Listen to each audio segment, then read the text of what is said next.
Pleasant good Saturday afternoon to one and all. Welcome to this afternoon's episode of Speaking Out Exposing Corruption, Incompetence. Welcome. Today is Saturday, the first day of March 2025. Imagine we're into March already. We are into March already. Today is a wonderful day. Where I am, the sun is shining, a beautiful day, another beautiful day that the Lord has made. Let's rejoice and be glad in it. Let's give praise and thanks for being in the land of the living. I scheduled this program this morning because, as I indicated to you, we don't want these things pile up. There's so much to discuss that if we were to wait until Monday, then we got to cut. No. We want to give you the full teaching, bring all the credible valuable information to you. So we decided that we were going to come this Saturday afternoon. I hope I didn't disrupt some of you from taking your little tubes, taking your line, and all sort of thing. For those people who can't make the live, then it's going to be on YouTube.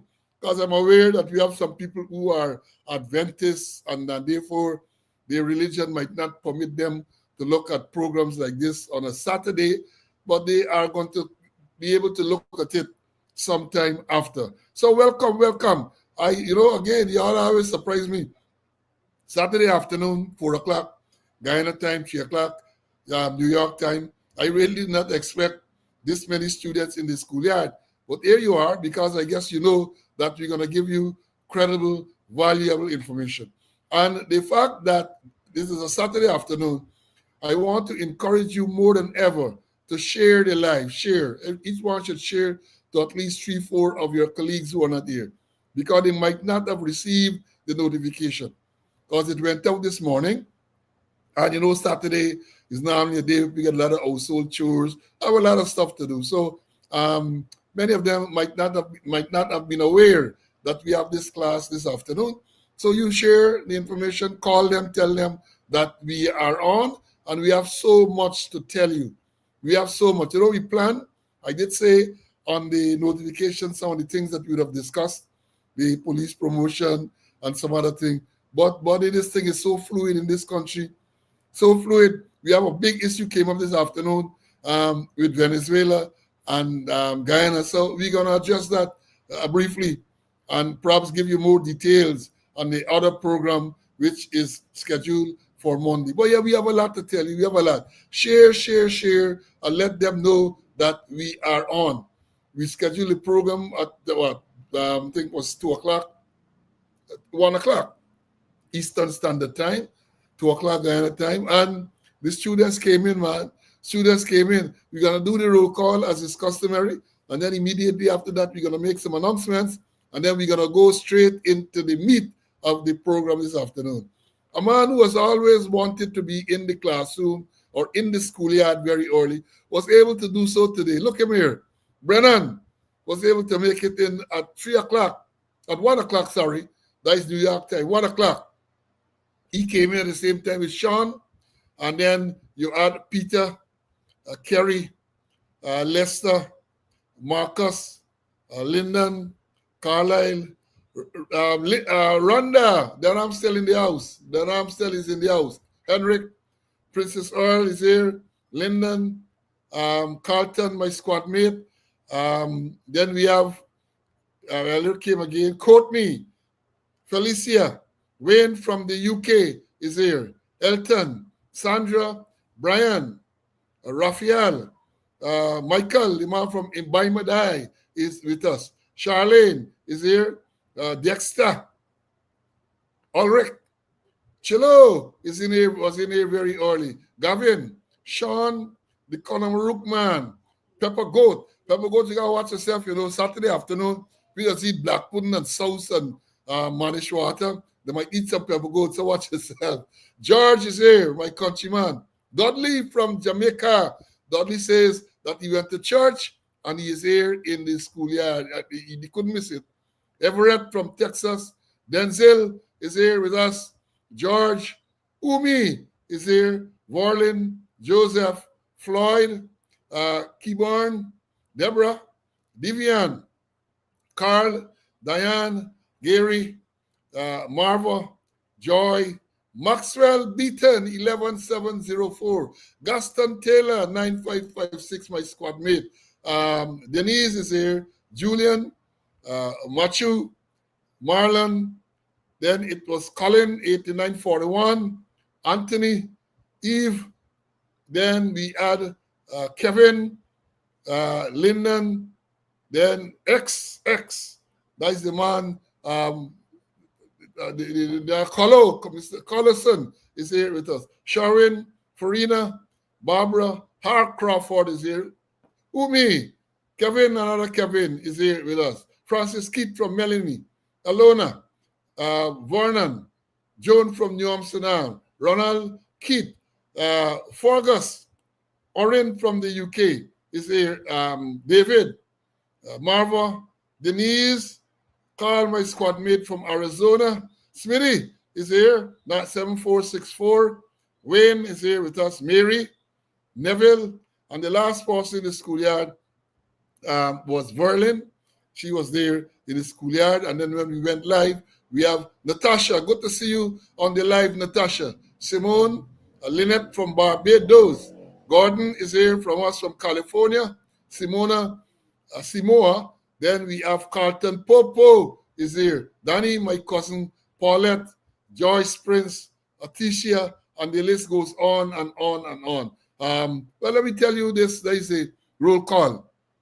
Roll call. You see how many people are still here this Saturday afternoon? I have to thank you people. I have to praise you students. You loyal, dedicated students for being in the classroom. Share the live, share the live. Then in terms of announcements, we make the sad ones first. And then we go on to the more pleasant ones. Retired Judge Oslin Small. He passed away recently. He was also the judge advocate of the Ghana Defense Force. And I got some information that he is going to, well, they have what I call a night of reflections next Saturday night at the GDF officers' mess. As I indicated, he was a judge advocate for the Ghana Defense Force. So they have this night of reflections there. And then on March 10th at 2 p.m., there's a service at Stouffville Congregational Church. And the following day, the 11th, so there are two services, one on the 10th, one on the 11th. The 10th is at 2 p.m. And then on the 11th at 11 a.m. at the Stouffville Congregational Church, there will be the service there for retired Justice the late Oslin Small. I met him, always a pleasant gentleman, always pleasant, always smiling, always had good advice to give. So just a smallest transition. And then we noted not a Guyanese, but us older ones will remember actor Gene Ackman. Gene Ackman, some fantastic roles he starred in. Gene Ackman died recently. He was found dead, he and his wife, and I think the dog. And I read yesterday where they ruled out carbon monoxide poisoning. So they are still not sure what caused the death of Gene Ackman, that wonderful actor. So he has gone to the great beyond. I want to extend condolences to all the relatives, friends, and survivors of the deceased persons. May they rest in peace and rise in glory. Now for the happier announcements. Today is the birth anniversary of retired woman inspector Desiree Cadogan. Desiree is celebrating a birthday today. And we did tell you that we had some belated birthday greetings now to retired Woman Assistant Commissioner Claire Jarvis, who celebrated yesterday. We also we got to announce this one. We did announce it on Wednesday when we met. We have a man who had his birthday between Friday and today. Yesterday was Friday, but between yesterday and today, Marlon, Marlon Taylor, superintendent, had a birthday on the 29th of February. So it's between yesterday, the 28th, and today, March the 1st, he had a birthday. So belated birthday greetings to him too. And we have advanced birthday goes out to retired Inspector Gladwin Hercules. Gladwin worked with me when I was over the river. Very good detective. I want to say congratulations to my fellow members of Course 74. Today, March the 1st, 2025 is our 51st anniversary. We joined, Code 74 joined in two batches. The first set went in on the 15th of February, 1974, and the second batch came in on March the 1st, 1974. So some of us, I am one of those who came in on the second batch. We all trained together, and we all left the training school on the 1st of September 1974. So congratulations to my squaddies. I know we are planning to meet up.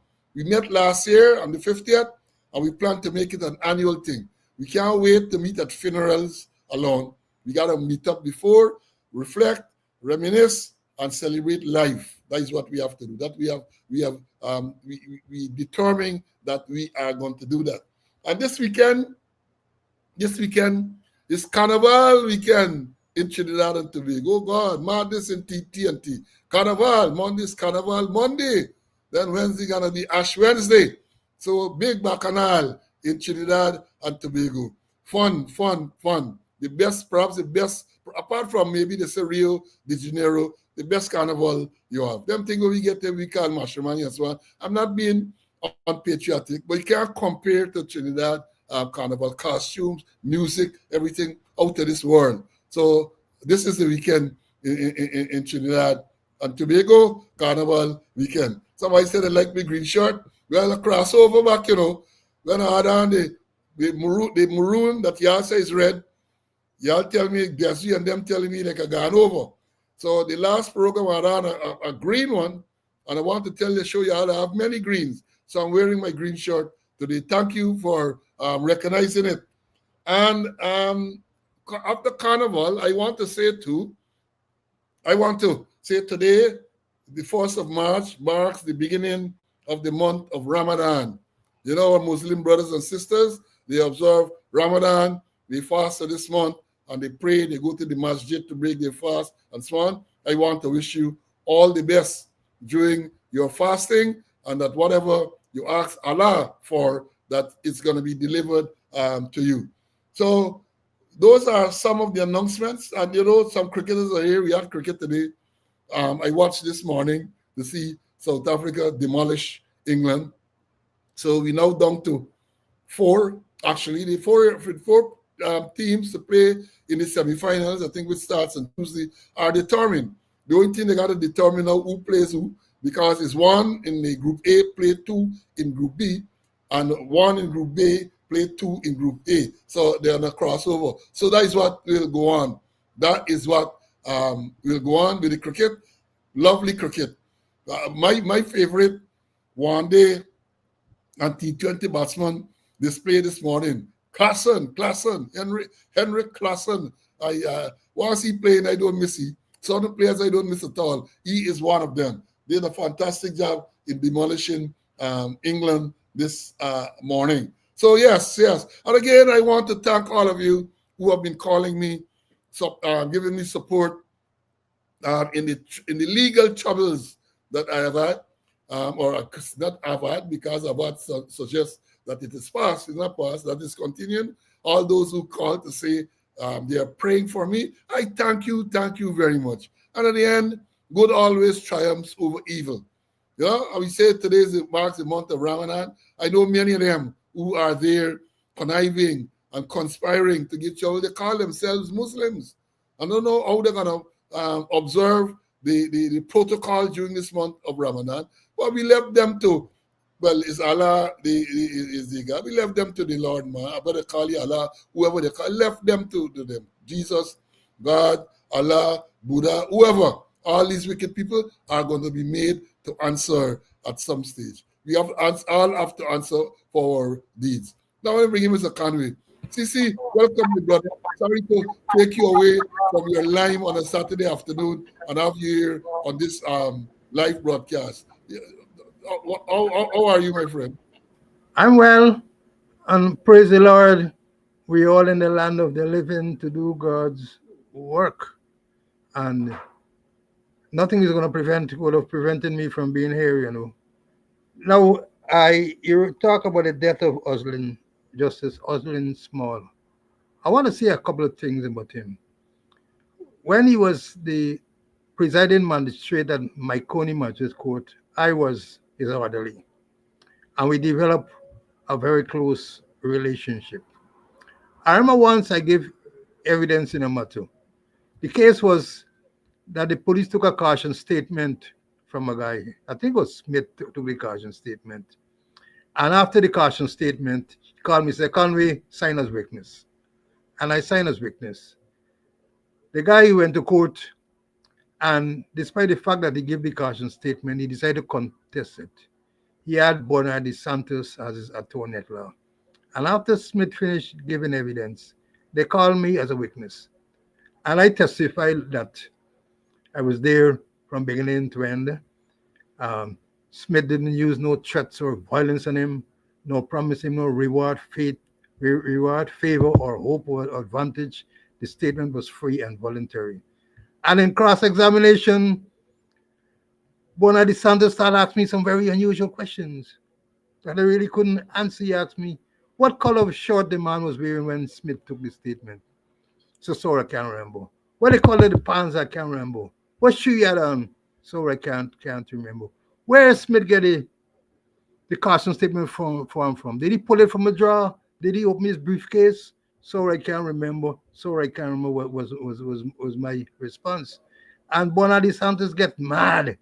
And he shouted out, Your Worship, this is about the 10th time Constable Conway shut under the pretext. Sorry, I can't remember. Sorry, I can't remember. Sorry, I can't remember. Sorry, I can't remember. And the master said, Your Worship, Consul, if the young constable cannot remember, he can't remember. Move on to something else. And he said, No further question. And then I remember we stayed in the contact. And I remember when I was doing the pursuit course, part of the training, we had to go to Georgetown Magistrate Courts to sit in for a session. And I went there, and there's it. Oslin Small was the magistrate. So I sat in, and after the case was adjourned, court was adjourned, I left the courtroom, and the master told the prosecutor, I think Edgar Prasad was the prosecutor, call Sergeant Conway. And I went to him. He said, You don't know me? You want my orderly at my county magistrate court, and you come in my courtroom and you just go away like that? You have to talk to me, and we had a nice conversation, and we developed a relationship. He became a judge, and we still stay in contact. And I remember when I moved from sergeant to assistant superintendent, he gave me a nice pen set, and I contacted him regularly, both legal matters, both religious matters and other matters. And he's always there reaching out to me, giving me advice. When he see me, he used to say, an officer, a gentleman. We had excellent relationship. I'm sad to know that he is gone. Well, you have to go somewhere. May his soul rest in peace. Yeah, thank you for that, CC. And I almost forgot to also there was the death, or there is the death of retired Lieutenant Colonel Fitzroy Ward. Wardy, I knew Wardy very, very well. And his father was a police. I think he retired as an inspector. We used to call him Bracer Ward. If my memory serves me correct, his regulation number was 6177. He was at the Marine section there with the police.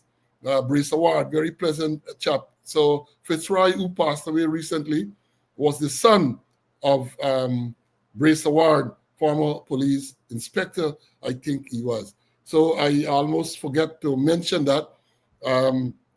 We'll inform the students of the funeral arrangements when it is made known. I suspect that many of the students would have known Fitzroy, highly decorated, well-trained GDF officer. He was one of the more well-trained one. Not like some people that we have now. Well-trained, very mannerly officer. I was in the force. I have seen a police officer, Ward in the army. When those people meet you, they give you all the respect that you needed to get. CC, I'm sure you heard about Fitzroy Ward's passing, Lieutenant Colonel, retired, and I must apologize for not mentioning it before. I know him well, And when I went to my room and knew his father was an excellent coxswain, a boatman, and I traversed the Aruka River with him, the Borima River, the Winey River, the Moruco River. We even went to Shell Beach with him. He was an excellent Marine man. He was in charge of the Marine station in Georgetown, and he trained quite a number of policemen there. And I know young Wardy well. When I was at Mabrumo, he used to go to school. He was a little schoolboy, and we used to call me Sor. And then even when he turned a lieutenant colonel and all that kind of thing, he always called me Sor. You know, he was, as you mentioned, he was highly trained in the special force, in the Marine. You just name it. Wardy was there, and he was well disciplined, very respectful to his seniors and to others. May his soul rest in peace. Right, and I see one of the students is saying here that his funeral will be on the March 11th. So we're going to confirm, and once we confirm it, we're going to give you the details. Let's move on to the next subject. You know, for the longest while, for at least a week, we were to tell you or to discuss this murder at Diamond on the east bank of Demerara. I think it occurred just about a week ago. It might have been last week, Saturday.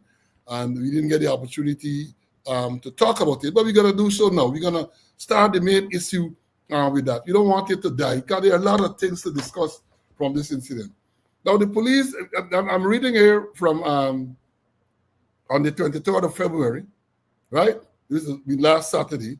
A release came out, said police are investigating the murder of Kenisha Marie Juman Vaughn, a 27-year-old housewife of Lot 1179, Section A, Block X, Diamond Housing Scheme, East Bank, Demerara, which occurred about 8 last night at the above-mentioned address. The suspect is Marlon De Silva, a 32-year-old businessman of the said address, who is also a licensed firearm owner, licensed to carry a CZ semi-automatic pistol, which carries a magazine of 15 9mm rounds. Investigations reveal that the victim and suspect shared a relationship for the past 4 years, which resulted in them having a 3-year-old son together. I know if they could get the 3-year son apart, but they said which resulted in them having a 3-year-old son together. And they resided together at the above-mentioned address for the past year. The suspect is the owner of the property, which is a 2-story concrete structure in a well-fenced yard. I know the relevance of all of that. At about 20 hours last night, the suspect arrived home and met the victim, who was at the time inside the kitchen. A heated argument reportedly started between them, and the suspect dealt the victim a slap, after which she ran for a knife and allegedly approached the suspect, who pulled out his firearm from the front pants waist and discharged several rounds in the victim's direction, hitting her about the body. She fell to the ground immediately. The suspect then contacted the police, who responded and rushed the victim to the Diamond Hospital, where she was seen and examined by a doctor on duty and died while receiving treatment. Detective processed and photographed the entire scene, and 4 9mm cases they said, and 3 suspected projectiles were recovered from the scene. Police examined the body at the Diamond Hospital, and 12 injuries, entry and exit, suspected to be gunshot wounds, were discovered on the body. The body is at the Memorial Gardens Funeral Home. Several persons were contacted and interviewed. All exhibits were marked, sealed, and lodged at the Golden Grove Police Station. A breathalyzer test was done on the suspect, who is in police custody. The results showed he was 83% alcohol content. You hear what I'm saying, man? I'm reading this thing as it's here, you know. The results show that he was 83% alcohol content. The legally prescribed limit is 35%.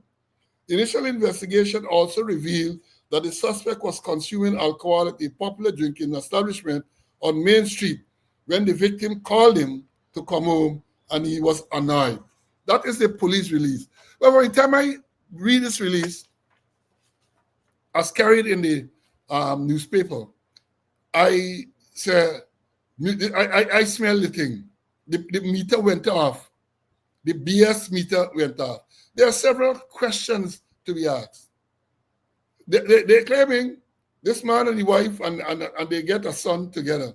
A 3 year they started. I don't know. I just tell them, me have been to secondary school and all them the whole thing. But them who tell you they get degree and all sort of thing, I don't know if they didn't learn to write. If they didn't learn to write. Because here what I said, the first thing, there's so many nonsenseness, I can't deny knowledge in this thing. They say here, investigation revealed that the victim and suspect shared a relationship for the past 4 years, which resulted in them having a 3-year-old son together. In them having a 3-year-old son together. Isn't together redundant?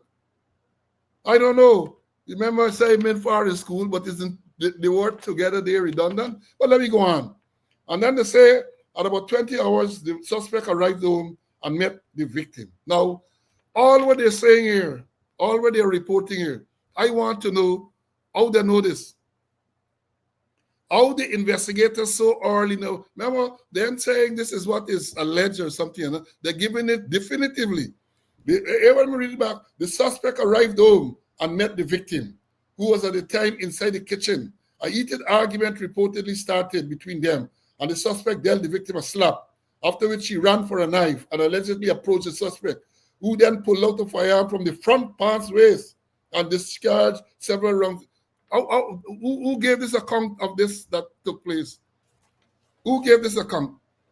If it's she and he alone initially and a 3-year-old. So it would appear clearly that this man tell them a story and they accepted based on what the release said. They accepted the story as what happened. And let me say this because people have been saying it on the social media. According to them, right, he discharged several rounds. Several mean more than one, more than two, several rounds. They claim that they find 4 cases. 4 cases.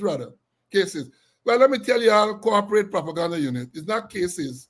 It's not CASES. It's casings. CASINGS, casings. Those are the casings for the bullet. So when you, and again, I'm saying this is not nitpicking.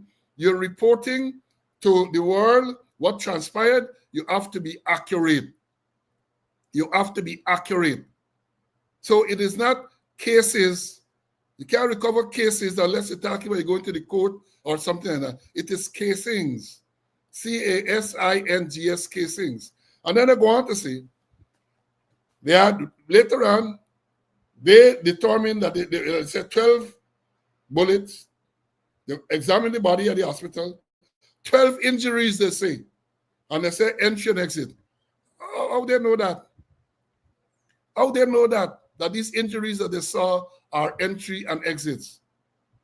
And if you find 12, let's assume, and I'll deal with that before bringing Mr. Conway, let's assume you said the man got a 9mm pistol. And let me tell you, my training in ballistics and dealing with firearm, the projectiles that they say they found could very well be correct because you could have gone through some part of the body. The side, you get a little fat, they go through the side, or maybe some miss and the projectile, right? But body, once that those 9mm bullets hit body mass, a 9mm bullet travels about 1,940 feet per second hitting body mass, can't exit the body. Will not exit the body if it hit body mass. I haven't heard about the postmortem report.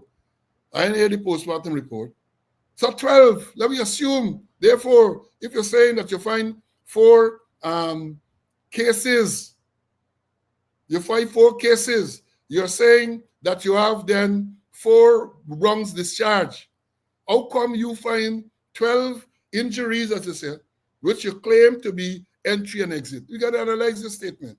You're saying 4 bullets can get 12 entry and exits? If it's 4, and you call them an entry and exit, the most you can get is 4.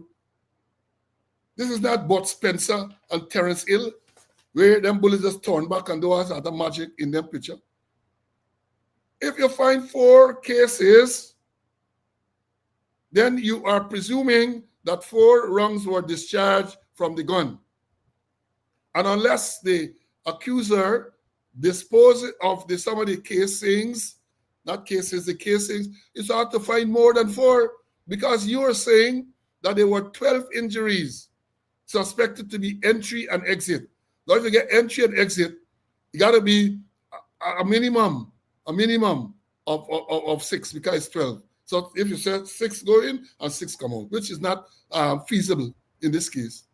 So they come with all of these stupid things. And it is a clear case, in my view, that from the beginning, it's a Jackie Opel thing. Because they said this man shot this woman. After he shot the woman, he called the police. He shot her there, his reputed wife, the mother of his 3-year-old son, and he did not immediately, all right, they want to make a case of self-defense. She fall down there. They said, according to them, she fall down, what they say, immediately now. They use some word like that. She fell down immediately. Oh man, any reasonable person at that stage would have sought medical attention for the victim. But he did not do that according to the release. He called the police. And let me tell you this. And I said the police responded immediately. What is immediately? What is immediately? Let me assume that the police were on patrol. It will take some time unless they've been right outside the house at the time. In which case, there would be no need, there should have been no need for him to call the police because they ought to have heard the rapid gunfire in the place and responded. The fact that he had to call them mean that they were not in the vicinity to see what went on or to hear the bullets. So they had to come from some distance. He called the police. And they went there and the police took her to the hospital. Strike 1 for you. Well, strike 2 because the shooting is 1. Well, if you want for really slapping is 1, the shooting is 2. And then he called the police. He called 911. He himself did not render any assistance. How did he get home? He drove. Yes, sir. And one would have anticipated if he drove home, then he would have hustled to put her in the car and take her to get medical attention. Because remember, this is Diamond. And there's a hospital right there at Diamond. Right there at Diamond. And then here the biggest bullshit. Here the biggest BS that I can talk. The last paragraph says, a breathalyzer test was done on the suspect, who is in police custody. The result showed he was 83% alcohol. He was 83% alcohol content. It seems like they went to school, you know. Or they went to school the day between Sunday and Monday. He was 83% alcohol content. And then they said the legally prescribed limit is 35%. What they're talking about. So you're telling us, the public police corporate propaganda unit, that they got legal limit for a man drinking in the house? A man can be found to be over the legal limit where he live? I thought, this is news to me, because I thought that the legal limit related to the Motor Vehicle and Road Traffic Act and not to do with driving or controlling a motor vehicle. But no, they have taken it now to the man's house at 1179 Section A, Block X Diamond. So they're claiming that they check here and he had 85%. 85% is what? Wow, I'm confused. 85% what? But they say the breathalyzer test was done on the suspect who is in police custody. The results showed he was 85% alcohol content. He was 85% alcohol content. That is what I said. Then I said the legally prescribed limit is 35%. And that's some more for talk about this alcohol content and so on. But I want to dominate the battle. Let me bring in Mr. Canby for him to obviously. CC, let me hear your view on this, man. Let me hear your view. First thing, I wanted to know where they get all the information from. If they said according to the suspect, I might want to buy it. But then, where they get all the information from? And then, as you mentioned, 12 entry and exit hole. They did check the walls to see any bullet. They were a bullet that pass out, end up in the walls. Did they check out that place properly? Did the crime scene people make sure that they do a proper search, a proper thing of that crime scene? And then Why brutalize a man under those circumstances? Unless they would have say he was under the influence of alcohol and incapable of using the weapon properly, or some kind of rigmarole story. And then the big picture is, how did he obtain the weapon? That needs to be checked out. Did he pay $1.5 million? Did he get it through Shiv Chandrapal Drive? Did he get it through Young Street? Did he get it from a house in Robb Street? Did he get it from a building in Carmichael Street? Did he get it from a building northwest of the Brickdown police station? The whole thing sounds so rigmarole. And I want to get the impression, that he had a fairly good relationship with the police, I remember Peter Drucker saying, the art of listening is to listen to what isn't being said. Read through the lines. Some things ain't really adding up. Something really adding up, and they're still going with the nonsense that they brutalize a man in the own house. So if I the home and I take me drinks and so something happen, they're gonna come and brutalize me. No. Total nonsense, or as my son would say, nonsensical nonsense. Now let me say this. Because you talk about the processing the scene. Again, this language thing bothering them. They say detective processed and photographed the entire scene. I would have thought that processing includes photographing the scene. So again, redundancy, they processed and photographed the scene. My training, I know only recently I was going through some documents and I found one of my manuals from the FBI Academy, the processing of murder scenes, homicide scenes. I have it here. Maybe at some stage I'm gonna give it to somebody who maybe have some future in the job, right? But when you talk about processing a scene of a crime scene, processing includes taking the photograph of the scene, relevant things in the scene. But they're saying that detective processed and photograph.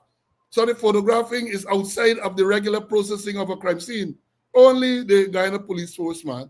Only the Guyana Police Force.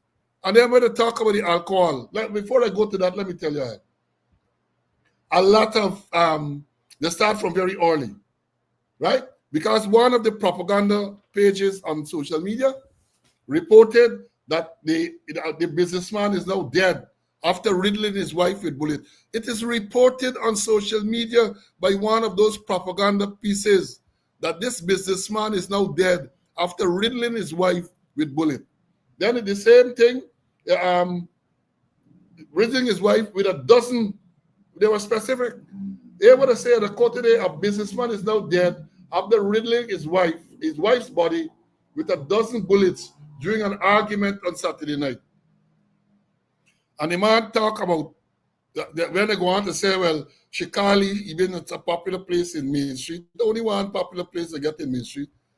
Then calling he been drinking there with friends, and they claiming, that's what the police are saying, that Shikali became a knife.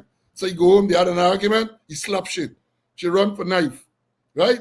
And then she attack him with a knife. That is what they're suggesting. And he discharged multiple, they say several wrongs at this woman. But that is what the police claim. Then you look, you hear now is infidelity. Some other thing you hear to talk about infidelity. He catch you with some man. All of that propaganda. All of that propaganda. Because even if he catch you with man, does that justify killing her?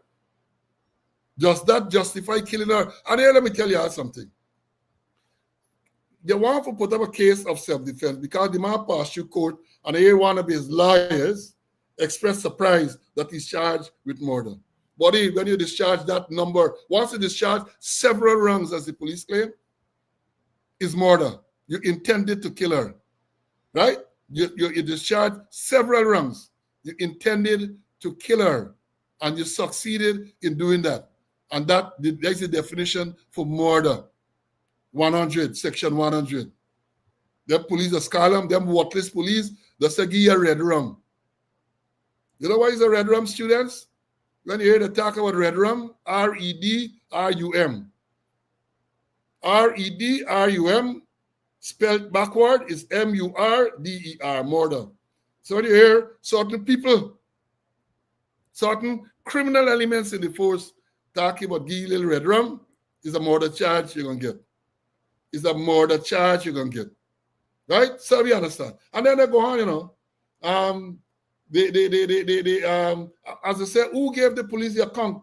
Who? Right?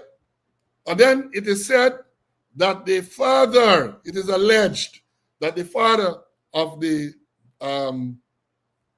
of this man, what did they shoot him, is closely associated with a senior man in the government, very senior man in the government, closely associated. And they're claiming that this man too has a good relationship with the police. And this release that they gave, the initial release, suggests that, yeah, there is it, or the attempt to cover up, attempt to portray this thing as self-defense from the beginning. From the beginning, that is what is done. But let me tell you all something. Then they got the next release. Hey, the man are there, you know. And next, they stated that the capacity of the magazine is 1 to 15 rounds. That is what one of the police releases said. That the capacity of the magazine for this CZ pistol is 1 to 15. Again, like they know the meaning of the word capacity. Capacity cannot be between two numbers. Y'all tell me if I'm wrong, man. Capacity cannot be between numbers. Capacity is the maximum that the thing can hold. So it can't be between 1 to 15. But then by getting big money for write a ladder, for write a scandal about and the thing, getting paid for that. How can the capacity of the magazine be between 1 to 15? Capacity means the maximum amount. But they tell you between 1 to 15. I know I just read these things and I can't help it. It's my training. When you read it, you have to analyze it. And you read between the lines. And that's what they tell you, the old set of BS they're writing. And let me tell you this here too. Let me tell you this. How they talk about this alcohol thing and so on. And people have asked, and let me tell you what the legal limit for alcohol is in Guyana.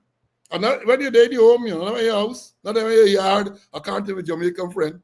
This is when you are in control of a motor vehicle or when you're driving. You could be driving and not be in control. When it says here, let me read what the law says, right? In Guyana, the legal alcohol limit is 35 micrograms of alcohol per 100 milliliters of breath. Let me read that back. So when they tell you blow, it's measuring the micrograms of alcohol in 100 milliliters of breath. Again, the legal limit in Guyana is 35 micrograms of alcohol in 100 milliliters, or millimeters rather, of breath. It should be of breath. Another say, or 80 milligrams of alcohol in 100 milliliters of blood. So you have the breath, where you do the stop on the road, the breath test, and then you have a breath analysis. And when it comes to the breath analysis, they will take in blood. And when you draw the blood, it has to be 80 milligrams of alcohol per 100 milliliter of blood. So this thing where they tell you that the man had showed 83% alcohol, me I know what they're talking about. I don't know where they got that from. But they're coming to the public and putting out all sort of inaccurate information and many times irrelevant information. Because the question remains, why did they breathalyze him? Why did they make him take a breathalyzer test? Why? That is the question. So, and then, you know, again, we tell you statement analysis. I note with some curiosity the defense counsel for the man. The man has 3 defense lawyers, at least I think that is what I read. One is a prominent parliamentarian in the PPP government. One was revealed as being very controversial by an assistant commissioner of police when he was in the East Coast. He made certain allegations about one of the defense counsels. And when you look at it, I see right away this thing is being set to go a certain way. It has been set to go a certain way. Right? Let me understand. Let me understand. And let me follow it because we have, these things got a short shelf life. It come up now and a lot of nice map, and within 2-3 weeks and so on, you don't hear anything more about it. And then they do all the magic in that period. They do all their magic in that period. Right? Yes, Vic, a student is reminding us there was a similar case with the army officer Sandy. I remember that very well, somewhere in Alexander Village. He emptied a magazine on his wife, charged of murder, remanded to prison for the man saying over almost 6 years now. Almost 6 years. Sandy is remanded. So let me see what's going to happen with this one. Let's see what is going to happen. Remember the policeman who spent almost 5 years in jail for murder, and then the DPP decide for discontinue the charge. Let me see what's going to happen. Precedent there, Precedent is the Eastman I'm referring to. Precedent is there where people spend a whole set of years on remand for murder, and then out of the blues, with no explanation, the matter is discontinued. So let me watch to see what will happen with this one. Let me bring in Mr. Conway, and then we're going to move on to something else. Skisi. Like you, the lineup of the defense there, very, very interesting. Very, very interesting. But let's see what will happen. Early stages and all the stages of seeing that they're heading in a certain direction. Let me move on. There's another matter that left back from some time. I'm going to deal with that. We're going to deal with that now. I'm talking here about the Transparency International report. That report came out about a month ago, and they downgraded Guyana. The Guyana corrupt. Well, people have been saying, and I have been saying, this program is exposing corruption, incompetence. The current administration in Guyana is perhaps the most corrupt administration, definitely in Guyana and perhaps the whole Western Hemisphere. Most corrupt. And the evidence is there. So once the Transparency International came out with this report, as was to be expected, and as we had said, Gail Teixeira come out, they're questioning the authenticity or the validity of the report, they're questioning the methodology. The president come out, he did likewise, and they're talking the size perception and all sort of things. In many cases, I learned that perception is reality, right? But who live in Guyana, anybody who have to interact with people, know that the corruption is rampant. It's rampant. But here what happened? After that, the double agent, James Bond came out, and let me read what he said. He said on social media, James Bond said, it is a strange logic that would cause you to believe a perception rather than a fact. President Irfan Ali gave facts yesterday, raw facts, that prove his government is transparent and above board. But the combined opposition, instead of countering those facts, hang on to TI's perception. Counter the facts with facts, not perceptions. The nation eagerly awaits the rebuttal of the facts presented. Well, I am representing the nation 007. I can represent speaking out, and I can give some facts. I will give you some facts. But before I do that, some of you want to know James Bond. James Bond was a famous actor. I think it's Ian Fleming started a series, James Bond. And I do a quick check, and there were several Bonds. James Bond, the number 007. James Bond, they said his license, when you get a 007 rating or whatever they call it, is licensed to kill on Her Majesty's Secret Service. 007, so Bond, except that the number is 00 license to, according to David Hines, to lick Bamsey. License to lick Bamsey. That is what is 00 The real James Bond, and there were several, Sean Connery, David Niven, George Lazenby, Roger Moore, Timothy Dalton, Pierce Brosnan, and now Daniel Craig. Several James Bonds. 007. beautiful series. I think I saw all of them with Money Penny and all of these people. Money Penny, the secretary, James Bond. 007 license to kill. This one is 00 not license to lick BT. So he come out and he licking. So I'm gonna deal with that. Now he said reality. Deal with reality, not perception. Let me tell you some reality. Hold on. Let me pull it up. Let me pull up some reality. We are talking about perception. All right, here we go. Here we go, Mr. 007, 00 not license to lick Bamsi. Right? Let me go. You can report me to the ERC that you get 00 not license to lick Bamsi. So let me say right away, let me start with Mr. Bond. Let me give some real corruption. All right? This is there in the public domain. People might have forgotten.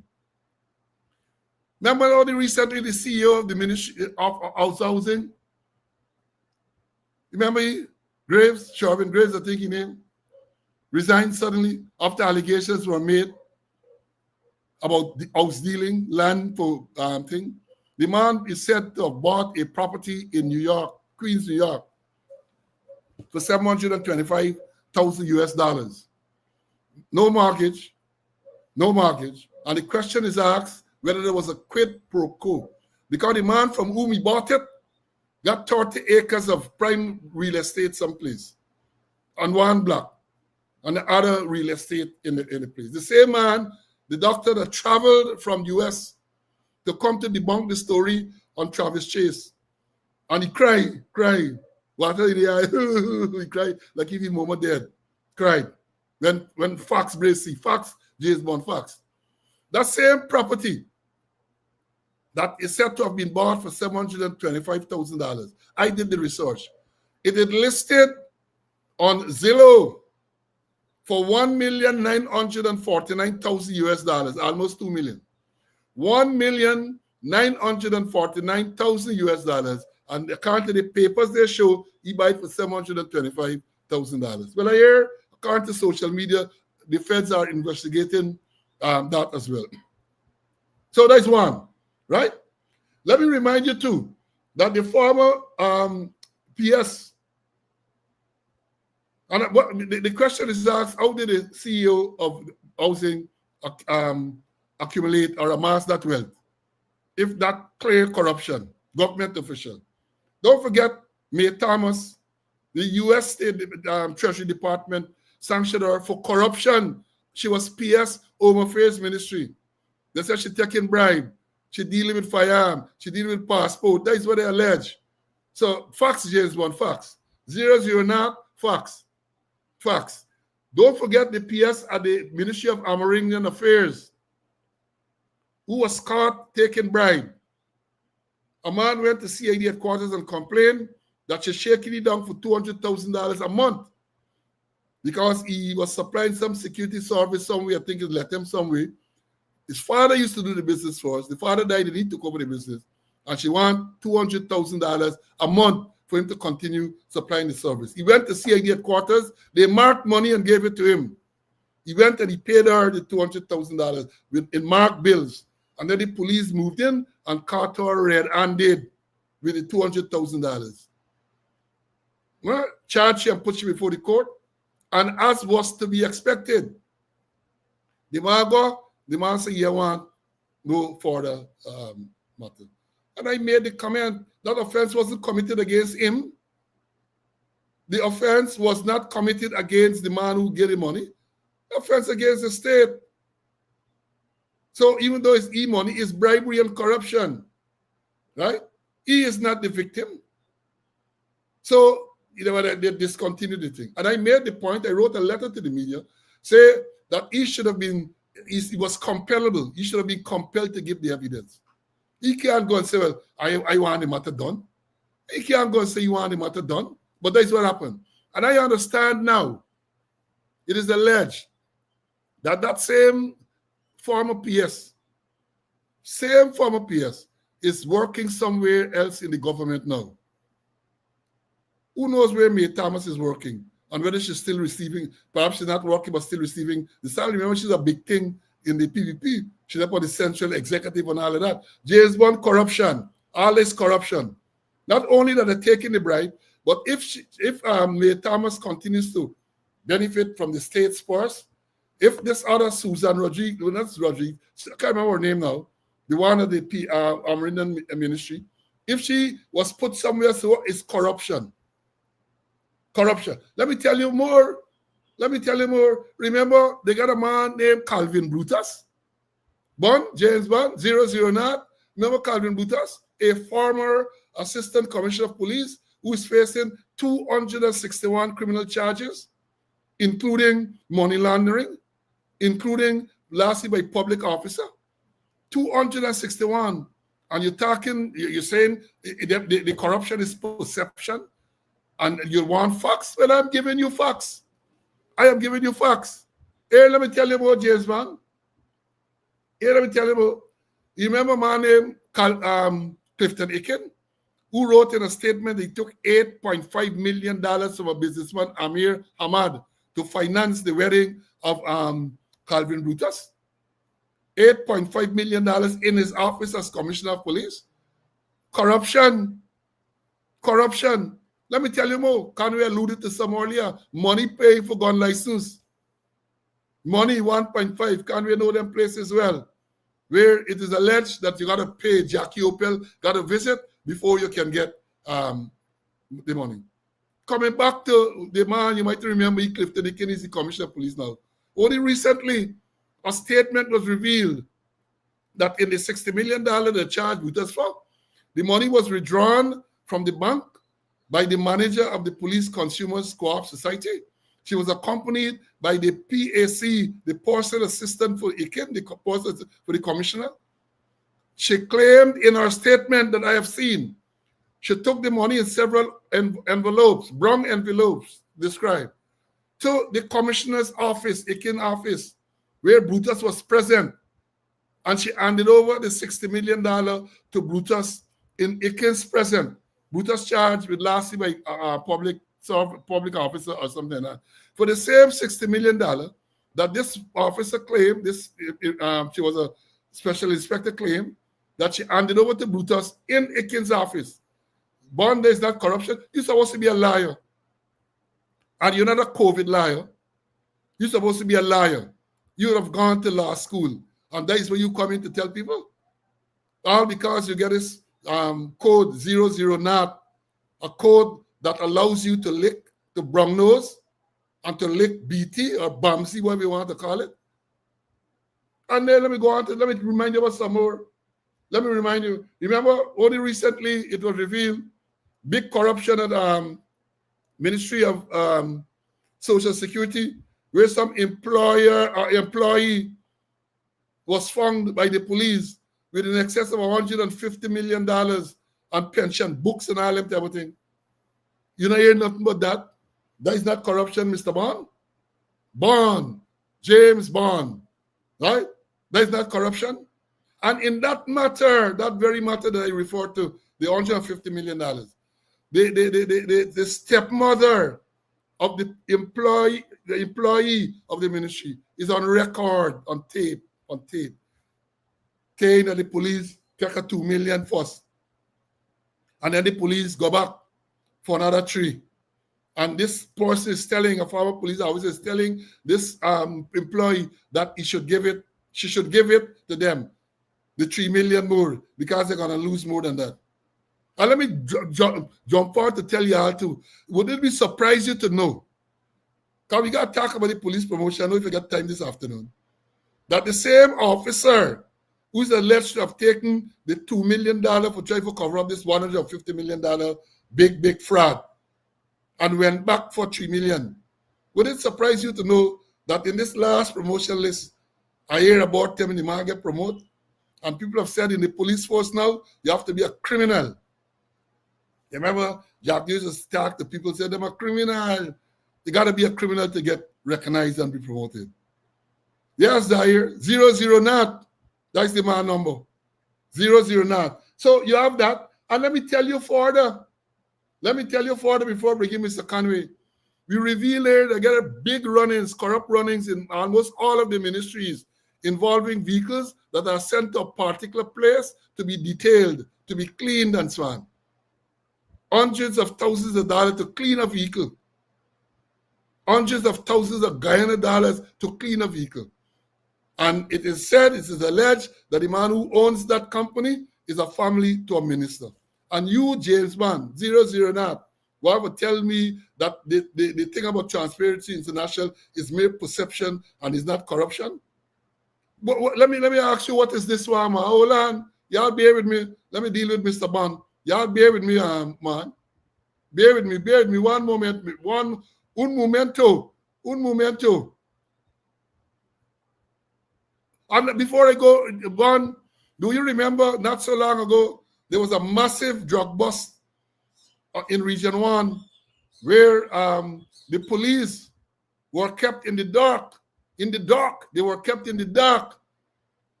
Biggest bland drug bust in Guyana. Police kept in the dark. Why? Because of there's no only perception about corruption. Because they know, at least they believe the police corrupt. They couldn't confide in them. The U.S. authorities, what they did, the DA, GDF, Special Forces, KANU, no police, including the commissioner, including the divisional commander, who the newspaper said afterward was fingered in this drug thing. Are you telling people that this is only perception? And remember this, I guess this is only perception to double or not. Sit there and fabricate that. Unless you say who the person is, I can't comment on anonymous people. Okay, well, let's talk about specific individuals. What is your relationship with Mr. Su Jurong? Su? Oh, Su? My relationship? Nothing. He's a tenant in my place, yeah. And he's a good friend of yours? Yes, he is a friend of ours. He claims allegation of corruption, Mr. Bond. The allegation was that 500,000 US got to be passed for Chinese businessmen to do business. Allegation. And the fact that it was never investigated means that it's still there. The stench is still there. Remember Sergeant Boston making allegation that a businessman paid a senior police officer $30 million for cover-up a murder? Allegation, yes, but corruption. And anyone who drives around or who interacts, not only with the police, but a lot of people, Harlem Road Project, and so corruption, Bond. I can't say that I'm surprised with you, but I'm disappointed. For you to come out and make a statement to say, let me read back the statement that Bond is attributed to Bond. It is a strange logic that would cause you to believe a perception rather than a fact. President Irfan Ali gave facts yesterday, raw facts, that prove his government is transparent and above board, but the combined opposition, instead of countering those facts, hang on the TI's, that's the Transparency International's perception. Counter the facts with facts, not perceptions. The nation eagerly awaits the rebuttal of the facts presented. And here, let me tell you this, man, before I bring in Mr. Conway. When it comes to this government, when it comes to the police force, the word transparency is unknown to them. Or even if they know the word, they don't know the meaning of the word. Transparency, which means clear, be able to see through. Transparency. They know not what that word means. So don't come to tell us this nonsense, man. And I'm looking forward for you to come and rebut what I've said. Tell me that these facts that I gave to you are not facts, they are perceptions.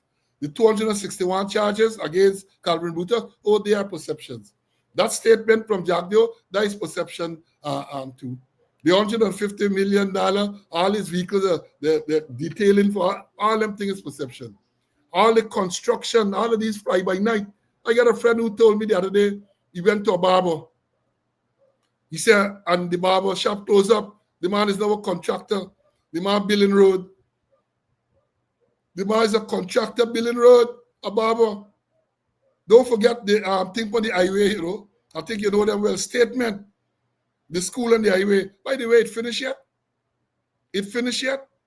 But there are so many instances or incidents of corruption and so on. And James Bond 00 come and tell us this nonsense. Let me bring in Mr. Conway, man. See, what are your views about the statement of Mr. Bond, James Bond 00? Well, they're not facing reality, and reality is what is happening. You give some clear examples of what is happening. Not what you like to happen, you want to happen, or you think to happen. Reality is what is happening. And we have predicted after the Transparency International report that Gail Teixeira, the president, and the second vice president would run with breakneck speed in a horrible attempt to debunk what was written there. The reality is that corruption is widespread. Even at their own party Congress, they had corruption and people complain. Look what's going on at the NDC, particularly those NDCs that the present government don't control. What happened to the IDCs? What happened at the tender boards? Who get in contract? You talk about a school on the highway, the Bamia school. Several deadlines passed. Critic of all person got millions and millions of dollars in advance, and he in turn and try to build a pump on the thing there. What's going on in the police force? And what's going on at the PSC, the Public Accounts Committee? We hearing about mismanagement, we hearing about corruption, and not a single person in facing the court. And what they did with the Public Accounts Committee is that they decided that for it to be a quorum, you must have a government represented and them turning up. So the thing again, and they're reaching up to 20, they ain't getting farther than that. So they can check out the corruption in the present government. The PSC things coming up, millions and millions and millions of mismanagement are being stolen, and you're telling me that is not reality? They gotta face reality, as if reality is what is happening. CB 2261. You mentioned about the conform squatter. Put it in writing that he collect $8.5 million to sponsor a wedding for an assistant commissioner, former assistant commissioner Brutus. That things happen. Corruption is widespread. The tender board, the people, you go in certain villages and they give persons they get 10 persons, they give them a $2 million contract each. And there's the Africans, and then the Indians, they give one Indian 300 and something $1 million for contract. What they're going to say, they give 10 Africans. All this corruption going on in the place. It is widespread, and that is the reality. And you can't change reality. Reality is there. And then again, too, Gail Teixeira, the president, and Jagdeo, they're focusing on what APNU used to do. Yes, we know that corruption APNU, but they get corruption with this present government, and it's more widespread. It's more widespread. I watched the second vice president showing a chart with Conspiracy International. He to use it for the want of better term, by attacking the methodology. He said wrong, it's flawed that they use for Guyana. And at the same time, he commented on what they wrote about the United States of America, what they wrote about Canada, and what they wrote about Venezuela. So they're good for Canada, it's good for Venezuela, it's good for the US, but the methodology wrong for Guyana. It is there, and they need to face it, and they need to take action. All these things coming up, and nobody facing the court. No REO facing no court. No engineering facing no court.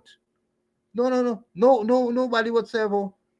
And that is the reality. So what 007 talking about perception? It is reality. It's there and it's there widespread. Not only in up new time, it's worse now in this present government time.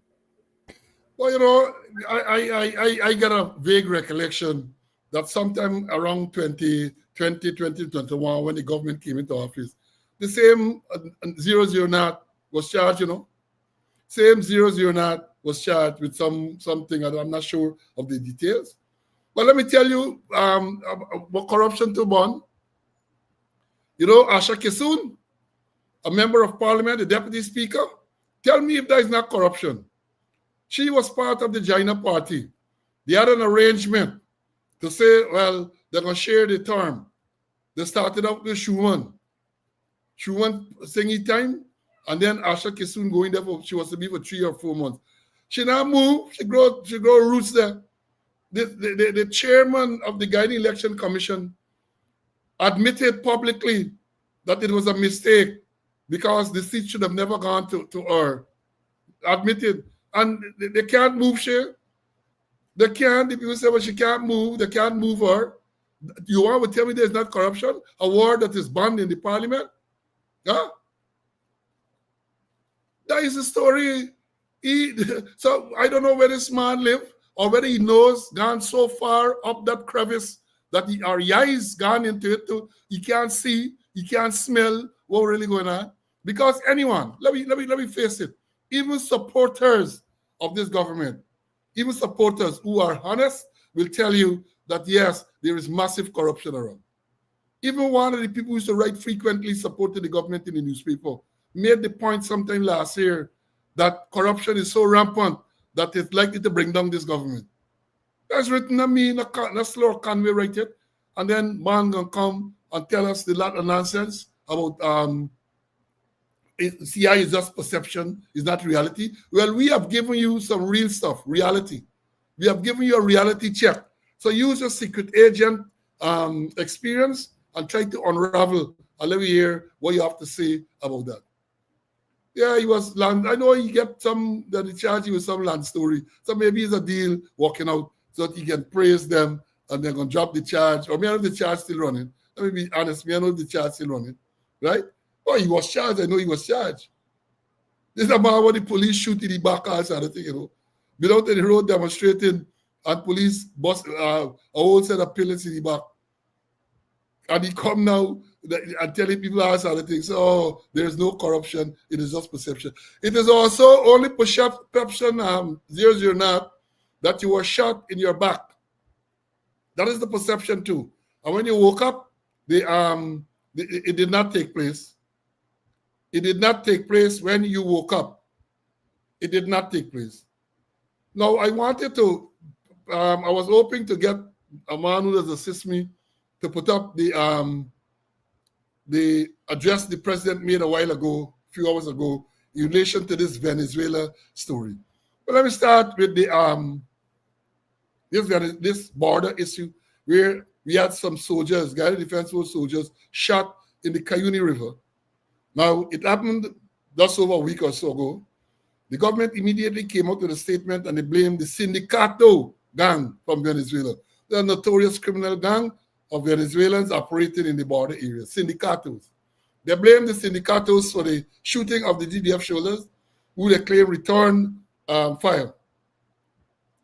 They went on to say, our government went on to say that they learned that these bandits were arrested by the Venezuelan military when they went there to seek medical attention. They were arrested and one man had succumbed to the injuries, gunshot injuries, that is what they said. Immediately thereafter, the Venezuelan government called and said it's BS, that nothing of the sort. Venezuela come out in the usual belligerent self and said nothing of the sort happened. The problem is, again, we talk about credibility. The government pushes so much propaganda that sometimes you can't believe them. We would want to believe them because I believe all of us are, when it comes to this issue about our sovereignty and the border, we are nationalistic. And we know that Guyana, Venezuela, Essequibo belongs to Guyana. But when they come and they tell you all sort of nonsense and all kind of Jim Cock, bring Ram good story, when they come with this release, something got to take you to the whole bag of salt. So they came with a release, and I think the same night or the next day, Venezuela said nothing of the sort happened. Nothing of the sort. That's what Venezuela said. Now, today, you let me say we don't go after that yet. It took over 24 hours for those shot soldiers, those soldiers who were shot and injured, to be medevaced to Georgetown to seek medical attention. Can you imagine that? A border where Venezuela has been threatening and all this everything, build bridge to move vehicle into Guyana territory in Ankoko. Because Ankoko is Guyana territory. They build bridge to bring vehicle in. And people are shot. In other words, based on what they say, you had a firefight. Soldiers are injured. And if you see the account of how those soldiers have to be rescued, some man had to paddle canoe up the river, up the Cayuni River, to go and rescue the soldiers, to carry them somewhere, then eventually they come to town more than 24 hours after. More than 24 hours after. Well, today, a Venezuelan Coast Guard vessel, I was hoping to get a tape to show. It's on social media. I'm going to get it. I'm going to try to get it for Monday, when we're supposed to have the next program to show you. Around the Exxon Mobil, the platform out there, people come within very close proximity and telling them there is disputed territorial water and all this type of thing. Now, the president addressed the nation. I know he gave a statement a while ago. And I wanted to show it. And you to listen to yourself. And the president ended by saying that the air and marine assets have been deployed to the area. Well, he tell you that they call in CARICOM, they report to the UN, they report to the Organization of African States, OAS, reported to the Americans, and all the people they report to. Well, I understand that the Americans have issued a statement on X, which was Twitter, and OAS, I saw a statement from OAS condemning the action by Venezuela. But y'all Guyanese and easy, The president said that air assets were deployed, air and marine assets, Guyana air and marine assets were deployed to the area. You know what I said on social media? You think are you Guyanese able? The man said, when you talk about air assets could be a fart. I forgive me. I find it so amusing. A man on social media said that when the president said that they deployed air assets, it could be true because air assets could be a fart. If they go far, there's air assets too. So there's what air assets the president talking about? You're not an air asset to evacuate the injured soldiers out of the area there. You did not have air assets to evacuate those wounded soldiers. Come and tell us the truth. Tell us what's going on so we can try to believe you. We want to believe you. We want to believe you because we are patriotic Guyanese. One would recall when this issue started, I, myself, and Conway, and a few others used to go in front of the Venezuelan embassy at least twice a week and protest this claim that Venezuela made. And therefore, the question is asked, what has become, and the president alluded to it in this broadcast, what has become of the Argyle Declaration, where the president traveled to Argyle in St. Vincent and the Grenadines? They said the interlocutor, president attempted to call the war this afternoon. Oh God, he been in trouble. He was there in the hospital now, put him just in on the tongue when he was the bite. The interlocutor, Ralph Gonzalez, arranged this meeting. Maduro went to the meeting in a plane showing the map of Venezuela, including Essequibo, and then people didn't do nothing. They were doing nothing. And Maduro has not walked back on any one of his claims to issue. All the things still pending. And the president was there, and I am saying that he was duped to go into to St. Vincent. Ralph Gonzalez Canny forgot to St. Vincent. What has happened? They're ratcheting it up all the time. That is what they're doing. They're ratcheting it up all the time. So, Mr. President, the air assets and so on that you deploy, Hope is not what demands on social media. A big fart is as the era said. But this is serious matter. And, well, the president did say he addressed today. And again, I'm sorry I don't get a statement. But what I'm going to do for you now, before I bring in Mr. Conway, is to show you when back in the 60s, I think it was, or the 70s, I can't remember when Venezuela tried the same thing and they moved into Ancoco. Forbes Burnham addressed the nation. And listen to the address.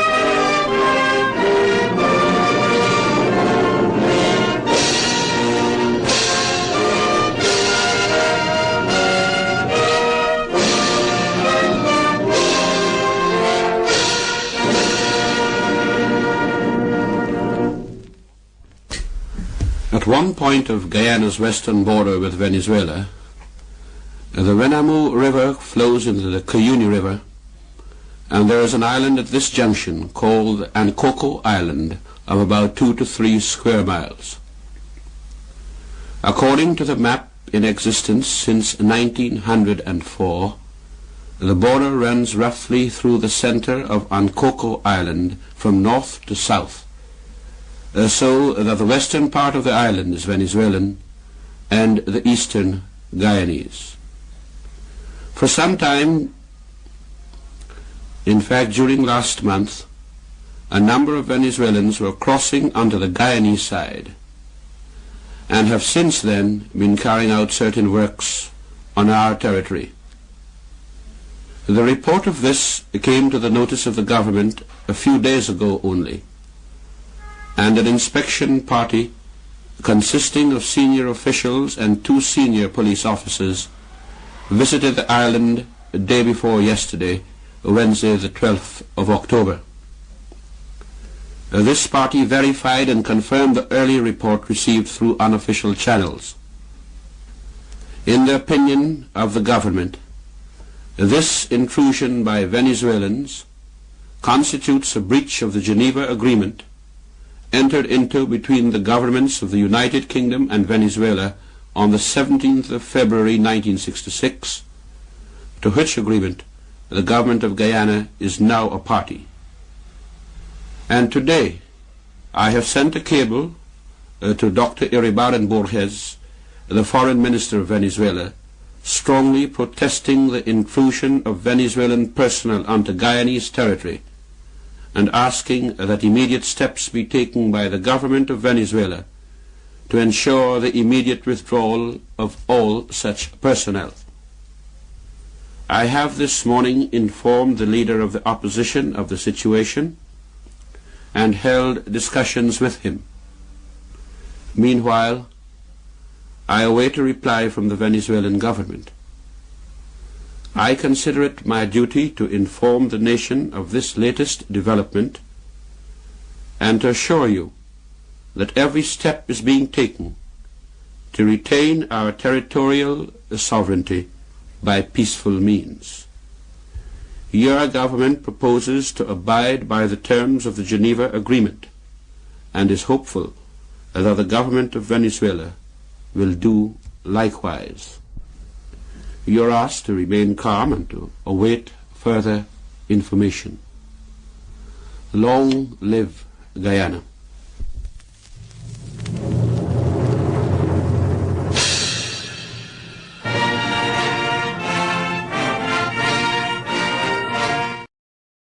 You see how it used to be done? President has to address the nation. National anthem starts the thing. Patriotism. He said he called had a discussion with the leader of the opposition. President did say too that he informed the leader of the opposition of this recent intrusion by the Venezuelan military. But you're informing the opposition, and only last week couple of days ago, they weren't invited to the flag raising, another national event. So you're showing no respect. I have said, and many of us have said, this issue about the border should make sure that this should not be about politics. This is our sovereignty. Because you play politics with this, then you ain't got no country to run. Right? Because the people can take them. They want 2/3 of the country. But they're not doing that. The subcommittees of parliament to deal with foreign affairs and the border issue, they aren't working. They're not working. Even when the president went to St. Vincent, the last moment he extended some invitation to the opposition. And I believe they rightly refused to go. This thing should be on the front burner all the time. We as a nation don't know what is the position with the matter before the ICJ. This thing should be there. We should be kept abreast. How you want the support if we don't know what's going on? We don't know what is going on and you want support. It don't work, sir. It does not work that way. You got to address the nation properly. And I saw the address, and I think CC picked it up too. I'm sorry, I get to show you all too. Protocol is important when it comes to this thing. The president is sitting there, the prime minister to his left, and the chief of staff to his right. Let me repeat that for people who know about protocol. The president is addressing us, you're reading something, and the chief of staff of the Ghanaian Defense Force is to the right of the president. He's sitting to the right of the president. And the prime minister, a former chief of staff, is sitting to his left. Wrong protocol. The prime minister is the second senior man in the thing. He ought to be to the right of the president. These things are important. These things are important. It's not nitpicking. These things are important. But then, before I bring in Mr. Conway, let me tell you all this. So maybe you are going to be reassured. Because look at this picture. This is something last year. But the president get out the battle fatigue, man. And the chief of staff is standing to the right of the president. This is the same chief of staff who is easily traumatized, emotionally distressed and traumatized. Because when Member of Parliament, Annette Ferguson, who just made a comment here on the live, so she's on the live, made some statement in Parliament which, according to the chief of staff, offended him and affected him psychologically and emotionally. He filed a report with the police, resulting in MP Ferguson being charged. Imagine that the chief of staff of the Ghanaian Defense Force is emotionally distressed because of a statement made by a member of parliament in parliament, filed a police report and got that person charged. So I don't know this morning when I reported to him that this Venezuelan Coast Guard vessel was right by the rig outside there. What happened to him? Maybe he went into the toilet. I hope they had enough rolls of toilet paper for him to deal with. A man who is emotionally distressed, that's what he said. And when you look at here, the president started there. So maybe by now, they're heading to the border with a cutlass gang to defend us. Maybe that's what is happening. Maybe that's what's happening. And you know, one of the students tell me, let me pull it up, to tell me that they got a parliamentary select committee on foreign affairs. And that has met a mere 5 times in nearly 5 years. So since 2020, when this government came into power in August of 2020, the Parliamentary Select Committee on Foreign Affairs, which will deal with issues like this, met 5 times in 5 years, right? 5 times. Can you imagine that? And you're telling me they're serious about this bipartisan approach to this Venezuelan issue? They are not. They are not serious. They can't be serious. And then the president said, I think he said it, that our foreign affairs minister called in the ambassador to Venezuela to protest this incursion. What happened to our ambassador to Venezuela? What did he do? What did he do? Did he lodge a protest? Does he know how to launch a protest? Because the man and no Korean diplomat gone to a sensitive area like that, just playing politics. So that Richard Van West Charles, in case you don't know, is the ambassador in Venezuela.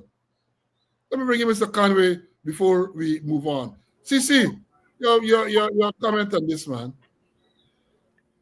The thing is, Paul, is that we messing around big time with our territorial integrity, the protection of our borders. And if we need to put it in proper context, our borders very porous. We have a 270-mile seacoast. The other day I heard in Parliament that some boat they're trying to patrol the waters there and get it next year. One boat coming in to patrol our territorial, the coastline there, where we have a 200-mile exclusive economic zone where the oil is, where ExxonMobil is operating. And then there are other parts in the territorial in Guyana. You got the Cayuni, you got the Mazaroni, Putaro, all flowing into the Essequibo into the Atlantic. And in Region 1, we get the Borimo, we get the Winey County, and we get a whole set of areas there where the Venezuelans have easy access, and we're not doing it. The other day here, I heard that they deported some Venezuelans that came in illegally. I wonder where they deport them to. Send them back in the ocean. And this incident with the soldiers, the 6 soldiers that were shot at and injured while in the Cayenne River in Guyana's territory, 6 of them. And they say, they blame it on the syndicatos. I studied the syndicatos. I was a former commander of the interior. I traversed all those rivers. Cayenne, Mazaroni, Potaro, Rubon, you just name it, I was there. And the syndicatos, from experience, they do not trouble law enforcement officers, more so army people in uniform. I wouldn't be surprised if the Venezuelans set it up and blame it on the syndicatos. I wouldn't be surprised. And look how long the take to run up systems over 24 hours. I mean, Cortoco is a good way for me to ring bang. You take hours before you can reach there in terms of the rapids and the falls. But there's it. Our soldiers came under gunfire. They got injured. And we take it very lightly. And then when I look at it too, I saw pictures with the soldiers in the boat. I ain't seen anybody with any life jacket. I didn't see anybody with no protective gear. I didn't see anybody with any weapon there. Perhaps they did. I don't know when that photograph was taken, but there's what with the soldiers, injured soldiers, no protective gear, no life jacket, no guns. And here's where the government should have kicked in. The speech the president made this afternoon, I think, is a little too late. It should have been done when the soldiers were injured, our soldiers in uniform. People shooting at them. It's only God must be with them, make none die. And then they're telling you, but it's bandits. I'm not gonna buy that. And then they said if the bandits, they take them to San Martin, and we ain't get no other information from them. San Martin, get enough Guyanese living there. I've been there several times. The intelligence aren't working. You know, the whole thing we making a mockery out of it. And if we get this border issue, there are 4 things that we gotta concentrate on. They call it, we concentrate on our dime. DIME. Diplomacy. We're doing a wee bit of diplomacy. Our intelligence. What happened with the police special branch?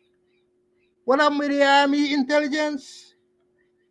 Huh? What happened with the Joint Services Coordinating Council? They meeting? And this big one, NISA, National Intelligence and Security Agency, that is designed, as I understand it, to provide accurate, insightful, objective, and relative intelligence to inform national security issues and events. What happening there?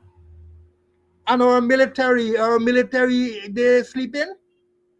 And economics or economy.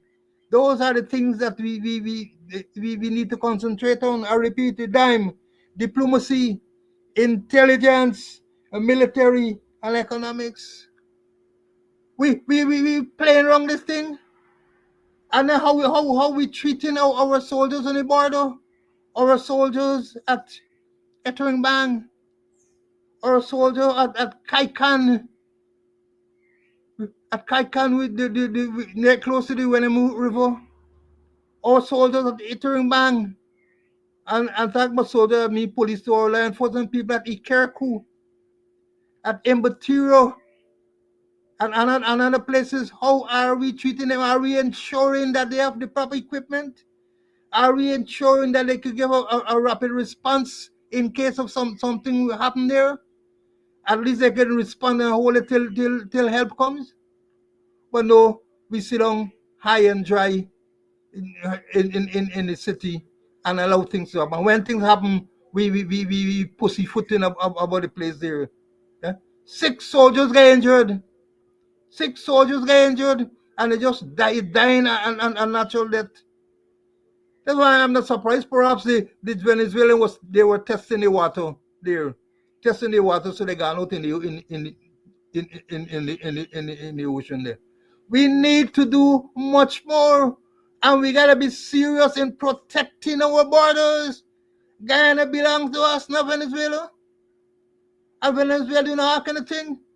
And then if we had the president jump on a plane and go to Argyle, and when you reach there, there's a Venezuelan plane with a map, with a Venezuelan map that includes Guyana. And he sit down there and talking to Maduro. We have got to be serious, and not only the Venezuelan border. We had recently the New River Triangle. We're at a conference in Suriname. Somebody circled a picture with the Suriname map that encompasses New River Triangle, and we read in one of the articles that our ambassador saying that is a matter for the Border Commission. Yeah? That is a matter for the Border Commission. We're taking these things too damn lightly. And we got to be serious. We have got to be serious with it. Let our intelligence work. Let our diplomacy work. Let our military be prepared. And look at our economy. Look at what our Exxon Mobil. Look at what's happening there. But no, you sit down and then again you get addressed by the president. Addressed by the president. Take action. Stop the damn talking. And stop the pussyfooting and look after our soldiers on the border. Look after our law enforcement officers on the border. Make sure they're okay, and make sure if something happens, they have a rapid response capability that they may be able to protect our people. That they must be able to fly in, or they believe if they fly in the helicopter, the night that the Venezuelan will shoot them down. Like how people saying that they shoot down the helicopter and a whole set of people die, and there's a wall of silence. You know nothing about it. Well, let me close on here for a while because I'm getting a little emotional. Well, it's about time to get emotional. People's lives are at stake. And let me say this, Let me say this. You hit the nail on the head here. And it's not only, you got to talk to the people more often, us Guyanese. Keep us informed. 100 now talk about transparency. You need to be transparent. You need to take us in your confidence. And we know that you can't tell me all the thing, but at least we want to hear what is going on the diplomatic scene. We want to hear other stuff. And you ask a question about Special Branch. Where is Special Branch? Special Branch are following Brutus. Special Branch is following Brutus. President is cooking for Vibes Cartel. Vibes Cartel in the country, and he's a guest of the president, so he's been at State House. President cooking chicken curry for Vibes Cartel. I saw something on social media recently where the soldiers complaining, poorly fed. Soldiers on the border, they get a plate with the food, like dark food, they're feeding them. They're not being properly treated. And how you want them to be motivated. They're running Special Branch, got a new task, and the task is to follow Brutus. I know they're still following him. So rather than looking to see what's going on the border and elsewhere, that's what they're doing. A next question came to mind.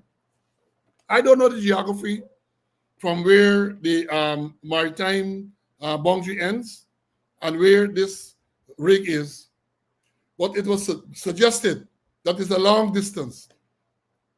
Or the Venezuelan rig, the Venezuelan Coast Guard vessel was very close to the rig. Again, I'm sorry we don't get a video to show. It means, therefore, that that vessel ought to have traveled a good distance and a good time in Guyana's water to get there. So what happened to the forward outlook? We ain't got nothing to detect when things come into our water and so on. That they could have come all the way up to the rig. And you know, it's still perhaps when the people in the rig then communicate what's going on, then you know, what are the measures we are putting in place? We're talking about infrastructure. We're spending billions and billions of dollars for make road. We'll have a broke up after a couple of months. How are we doing to equip with them type of radar and that type of thing? Are we doing that? Maybe you can't get the same level of hustle in that. Some people are not interested in that. But one would have thought that from the time a Venezuelan vessel enters Guyana territorial waters, that we would have system to alert us. We get money, man. That's what they say. We money, we rich. We rich. That's what they say. We rich. Them rich. Them rich. The country that's a rich. But people struggling. People are struggling. So what is going on? And as I said, this matter is a matter that we got to keep on the front burner. Because you know, there's listen, you know. There's listen. So we're going to keep talking about it. We're going to follow what's going on. We're going to keep talking about it. Folks, yeah, share. We got about 50 minutes more. We're going to deal with another issue. We share. Yeah, Leslie Ramsamy, they get spy equipment for give to Phantom.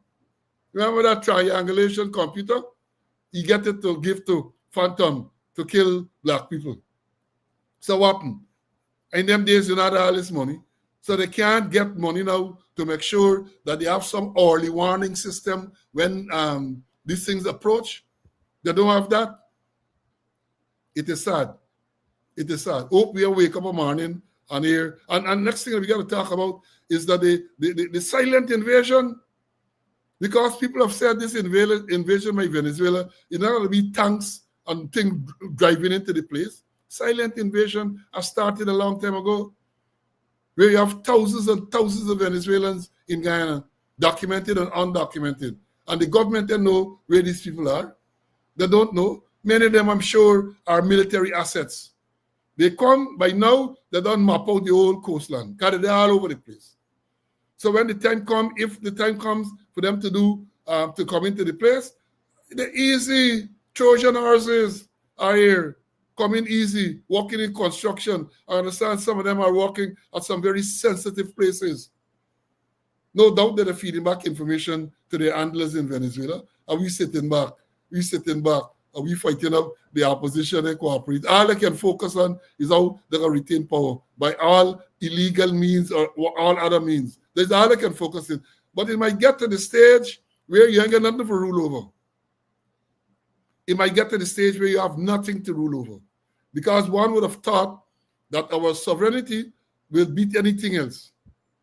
But no, that is not the case. Remember, Jack, they want to give away a passageway or something like that to Venezuela some years ago. Maybe that's what they're working on. Maybe that is what they are working on. But let me move on to this next issue, CC, for a little bit, because this is an issue we got to talk about quite a lot. We coming here to police. We coming right home to where we know about. Good. Today is the last day of the police officers conference, annual conference, the last day.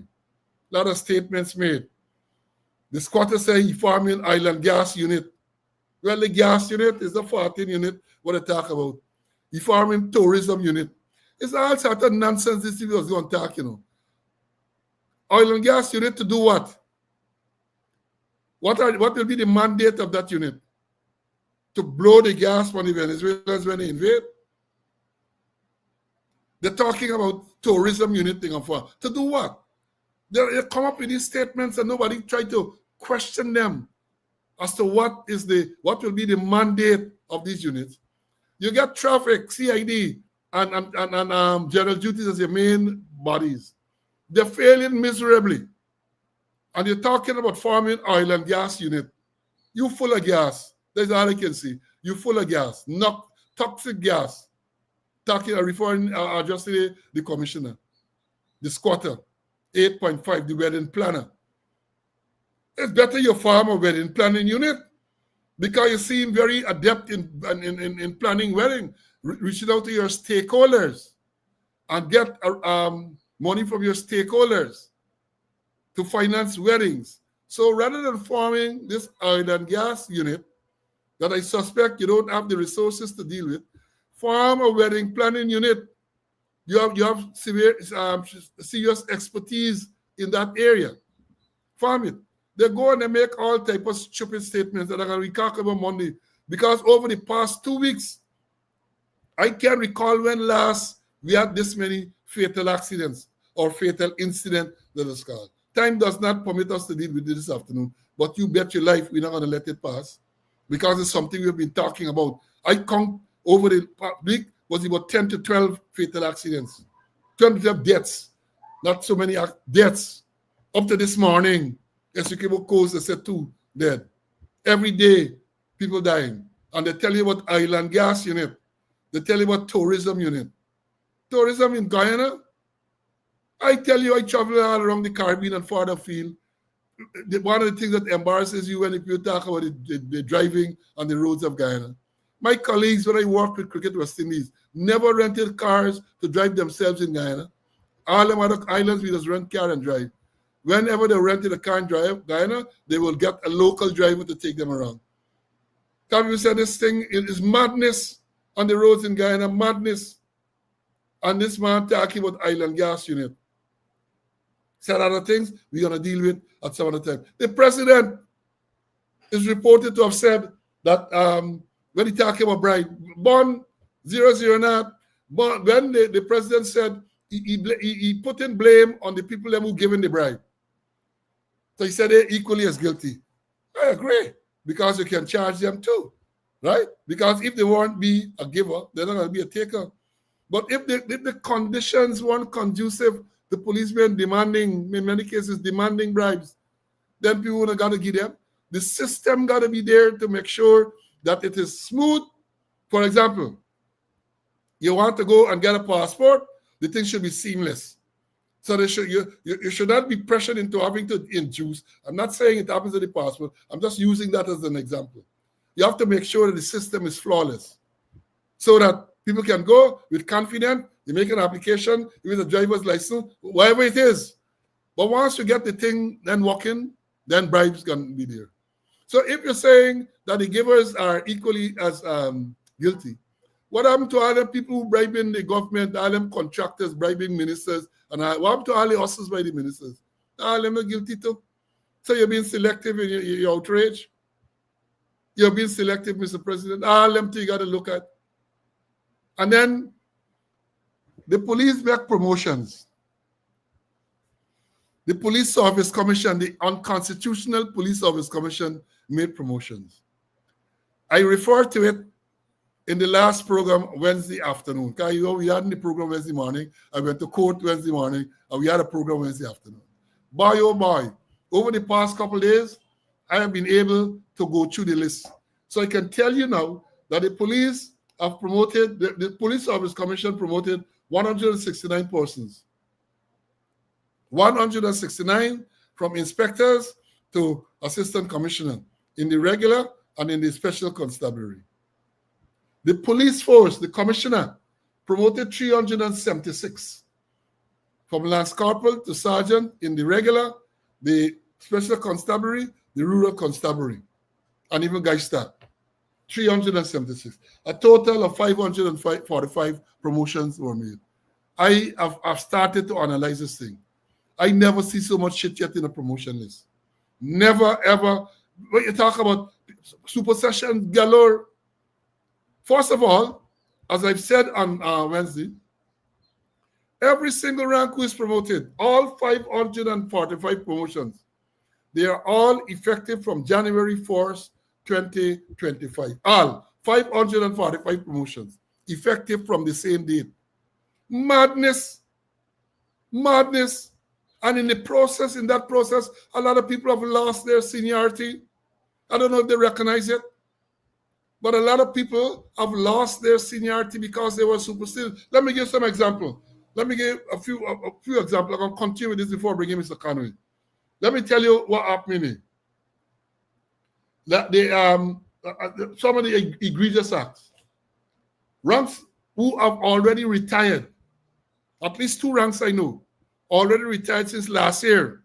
They're promoted. They were inspectors, and this is people retiring. They did it again because the last time they did the same thing. 2 of them. And if they want to challenge me, I'm going to tell you them the name. 2 of them retired, and they're promoted to inspector. Right? You have a cadet officer. Let me read what I'm writing. You get cadet officers and chief inspectors are promoted to ASP. Listen to this. Cadet officers and chief inspectors are promoted to the rank of assistant superintendent. And the cadet officer, by listing, is junior to the inspector in the rank, in the new rank. In other words, the inspector now in the rank of ASP is senior to the cadet officer by appointment, by listing. And it goes on and on and on. You have you got a man who is a cadet officer, was a cadet officer for 11 years. 11 years a cadet officer. The man is now promoted to an assistant superintendent on probation. Listen to this carefully. And I want to challenge.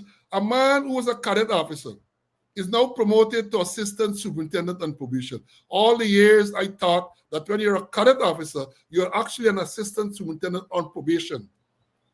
And for 2 years. And if at the end of the 2 years, you conduct yourself well, you get an adverse report, you're reverted to the rank you had when you were appointed cadet. 2 years. This man, 11 years as cadet. And now they're promoting from cadet officer to assistant superintendent on probation. And let me say this before bringing Mr. Conway. Police Service Commission, Police Administration, there is no rank in the police force that names cadet officer on probation or officer or ASP on probation. Let me repeat that. There is no rank. There's not a rank listed named ASP on probation. It is not a rank. The rank is assistant superintendent. But the rule is standing order. If a man is promoted, for example, if a sergeant is promoted straight to ASP, he goes on probation to see how he can perform. Right? If an inspector who has, let me say you get promoted to inspector now, and within a year of being promoted to inspector, you are promoted to ASP, then you are put on probation. Period. So there's not a rank, but they're using it now as a rank. They promote a whole set of people to ASP on probation, a whole set we're going to deal with. I'm going to get more opportunity over the weekend to analyze it properly and to bring it to your attention. It's madness. People have lost their seniority, discrimination, supersession. Some of the senior people, before I bring Mr. Conway, let me tell you all, I get 11 officers here who have not been recommended for experienced, qualified people. Azur, Ray, Stanton, Barker, Roberts, Nurse, Stevens, Hamer, Griffith, Melville, Hooper. All of these people, very senior, very experienced people. And some people way junior and less experienced to them get promotion. And you would note that the names that I called there, hope you recognize the commonality in those names. We're going to deal with it more on the next program on Monday. Let me bring Mr. Conway for his closing. CC, your closing, my brother. Yeah, we're going to deal with it more on Monday. But then, and let me make the point, and I can make everyone know that that promotion was illegal. The Police Service Commission is not properly, lawfully constituted, and according to the Chief Justice, cannot perform any functions of the commission. And there it is, led by a bishop. Well, you don't know what kind of bishop. They made a whole lot of promotions, things like supersession, the order of the day, and the other standing order, National Force Order number 25 of 2021, telling you about the qualifications, more so to assistant commissioner. And when I watch the list of assistant commissioner, all of them in breach. The promotion is in breach of that police force order, because it calls for certain qualification which we didn't go into, including one man who they say get a degree from the University of Palmyra, which is in Wisconsin. Get a degree from the University of Palmyra. That all them assistant commissioner, the promotion of all them assistant commissioner is in breach of their own standing order. And when you look, a lot of irregularities go on there. Paul, we can go more into details about this thingy. Because it's total nonsense. And if you pay money, people pay money for get promotion, and they tell them when you get a rank, you're gonna make back your money. People pay, and they say when you make the rank, you're gonna make back your money. So come up. Anyway, Monday we can go more into details about this illegal, unconstitutional, null and void promotion that they had there. Right, and let me say this. We're not attacking the ranks, because the ranks have nothing to do with it, and many of those ranks deserve their promotion. We're talking about the system. We're talking about the system, this corrupt system. You got a man, let me tell you all this before we close. Y'all remember the recent Myconi shooting? Where they shot and killed the two men, Roger Orwing Pear, who they said was a mentally disturbed man, chose under the police, and the other man there, Frederick Williams, who they claim was trying to hold thing. Police opened fire, shoot and kill both of them. I understand that one of the shooters is promoted. He was a sergeant, he's promoted to inspector. One of the shooters, so what happened to this investigation to determine culpability in what appears to have been at least manslaughter? Man promoted. About your talk, they can run and talk or something. Let me give you the best one though, in closing. The best one. You got a man who in 2020 was a sergeant. President asked me about him in 2020, on the 17th of September 2020. I asked him about him. I didn't even know who the person was, to be honest. But he called the name, I didn't know the name. Called the name Mark Forson, I didn't know the name. I went and I checked, realized who this man was. The man in 2022 last year was promoted from sergeant to assistant superintendent. He passed no exam, nothing at all. Never even took the exam. In this last promotion, the man is promoted from assistant superintendent. Well, before I go that, the man retired last year. Having reached the mandatory retirement age of 55, the man retired last year. The man is now promoted from assistant superintendent to senior superintendent in the special constabulary. I intend done there. The most senior rank in the special constabulary, or put it this way, the person who is in charge of the special constabulary is a superintendent of police, regular superintendent. But this man is promoted from assistant superintendent to senior superintendent in the special constabulary. So he is senior to the person who is in charge of the special constabulary. I'm going to do more analysis and I'm going to bring it to you. I'm going to analyze this thing more and bring it to you. It's madness, it's madness, it's madness. There's another triple jumper. The man, you retire. And let me tell you this. The protocol has always been that when a person retires from the police force at 55, right? You want to be reemployed in the special constabulary, you're reemployed in a rank, one rank lower than the rank in which you left. So if you left as an inspector, you come back as a sergeant. In this case, he left as an ASP, he should come back as an inspector. And hear this, once you come back into the special constabulary, you're not entitled to promotion. You come and you work until you're 60 at whatever rank you come back in. You work until you're 60, then you're gone. But everything, madness, madness, madness. 500 and odd people promoted, all get the same date. 545 people are all promoted. Effective date, 1st of January 2025. Folks, there's so much more for me to tell you. But time this afternoon does not permit. This is a special, again, the attendance here was super attendance, right?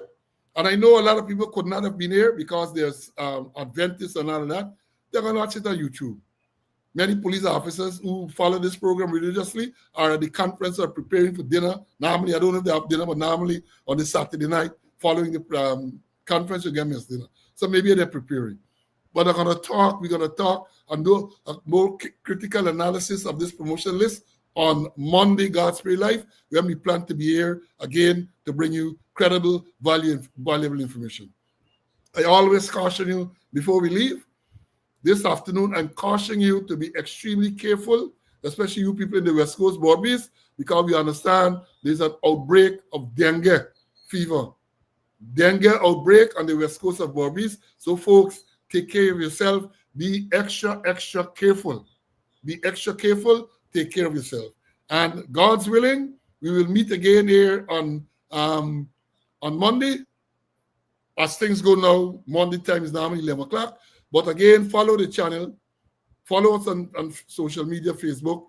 Subscribe on YouTube. And you'll get a notification whenever we program to go live. In the meanwhile, take care. Have a wonderful weekend. For us, I know our viewers in Trinidad.